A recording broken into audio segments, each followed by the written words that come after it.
प्रभो उद्यद्रविप्रकरसन्निभवच्युताङ्के स्वाती नमस्य प्रतिनित्य वचप्रवृत्तिं ध्याये गदा भयकरं सकर्ताञ्जलिं प्राणं यथेष्टतनुन्नत कर्मशक्तिम् अर्तिकल्पितकल्पोऽयं प्रत्यर्थिगजकेसरी व्यासतीर्थगुरुर्भूया तस्मनिष्ठार्थसिद्धये तपो विद्याविरक्तानि सुगुणोकाकराणवादिराजगुरोन् वन्दे हयग्रीवदयाश्रयान् पूज्याय राघवेन्द्राय सत्यधर्मरताय च भजतां कल्पवृक्षाय नमतां कामधेनवे श्री गुरुभ्यो नमः हरिः ओम् ओम श्री आचम्य केशवाय स्वाहा नारायणाय स्वाहा माधवाय स्वाहा गोविंदाय नमः विष्णवे नमः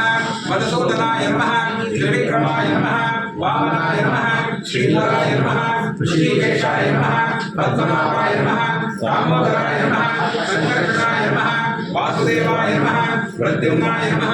अनिरुद्धाय नमः पुरुषोत्तमाय नमः अधोक्षजाय नमः नारसिंहाय नमः अच्युताय नमः जनार्दनाय नमः उपेन्द्राय नमः हरये नमः श्री कृष्णाय नमः।